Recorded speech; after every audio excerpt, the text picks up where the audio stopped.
the people of Arakan, also known as Rohingya, there's about 3 million people who live in a stateless state where their citizenship has been revoked, and the Burmese government is not necessarily treating them that well. And to discuss this and more with me, I have in the studio Nurul Islam, who's the president of the Arakan Rohingya National Organization. Assalamu alaikum. Welcome. We also have Dr. Michael Charney, who's a senior lecturer in the history of Southeast Asia in SOAS. Good evening, Michael. Hi.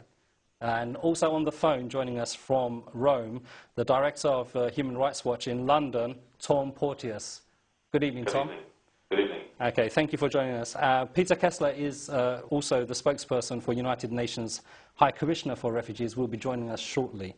We have got a couple of clips to play, which we will play very shortly. But the discussion, if I can start, perhaps with you, Dr. Charney. Yeah. What is the historical situation of the Rohingya people?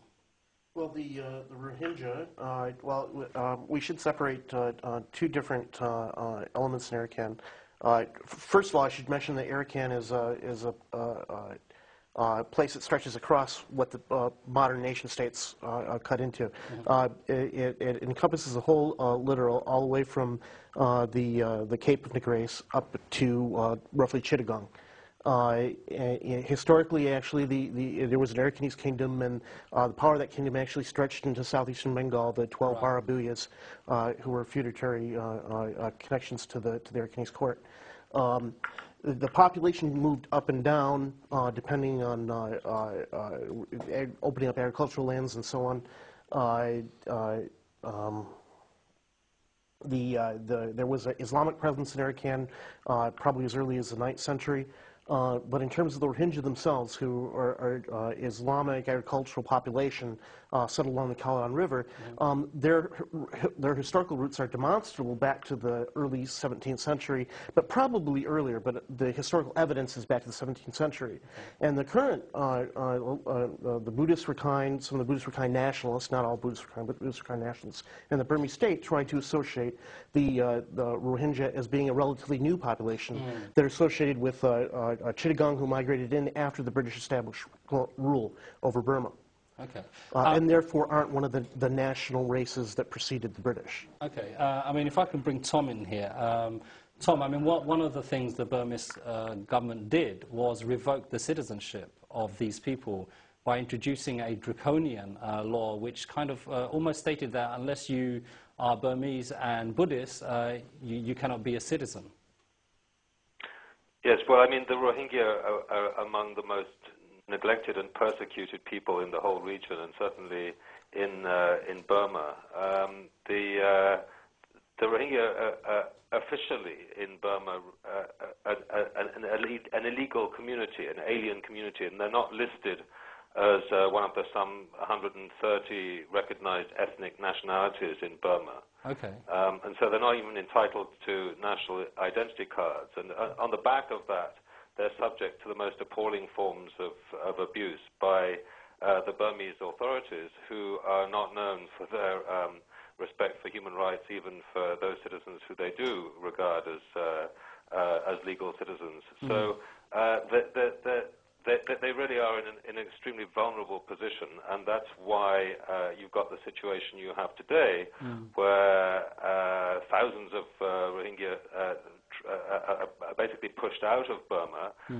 They find it very difficult to get back, and then they are part of this scattered diaspora who are seeking work, some sort of livelihood in the region, and that's where the other countries of the region come in, and they've been suffering from abuses, particularly in the last few months.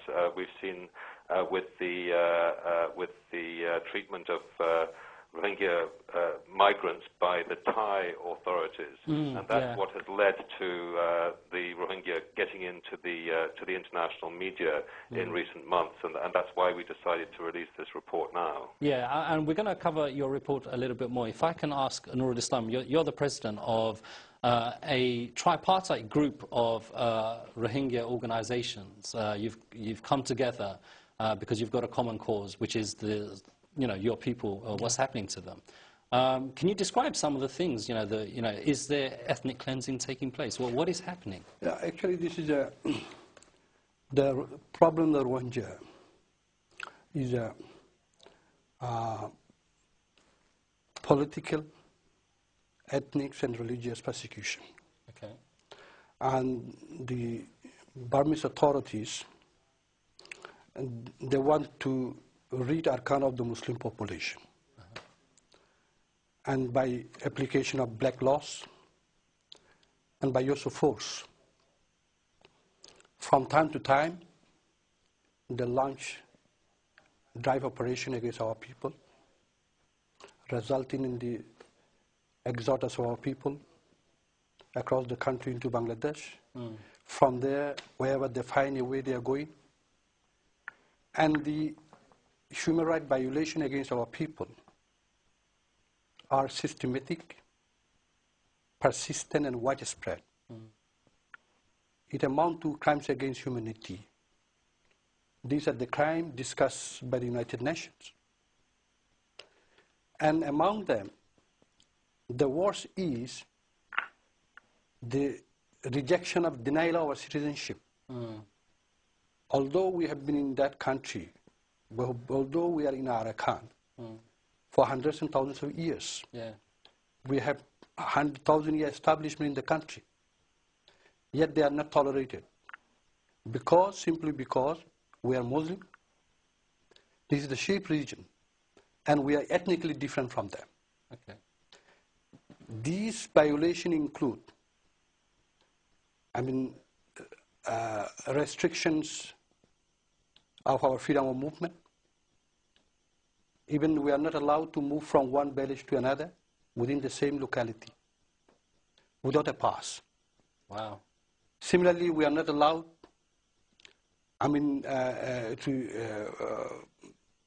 to have our children access to education. There's no education for... No, sir, we are not, this is our children, we have got the restriction on the education of our children. Even particularly this is university and college studies are almost impossible now today. Wow. As to the marriage, this is very serious. And for marriage, you need to make applications, and accompanied by recommendation from village level authorities, and the police and some agencies, including police, military. So you need a certificate to get married. And border security forces for marriage pass, for marriage permission. Again, with all these, the recommendation, when you make an application, you have to pay for them, to pass the application. Again, you have to pay, and again pay, and wait for many years. And it's not, sometimes one has to wait for 3 years, 4 years, if the intending couples are naturally exhausted sometimes. And without the official permission, they got married. When the authorities got the information, these people are jailed. When they got the issues, the children, without the official marriage permission, they are jailed. There are instances that many of them, fled to Bangladesh to escape the arrest of the... Okay, so there is quite a lot of things here. Peter, thank you for joining us. Peter Hessler, you're the spokesperson for the UN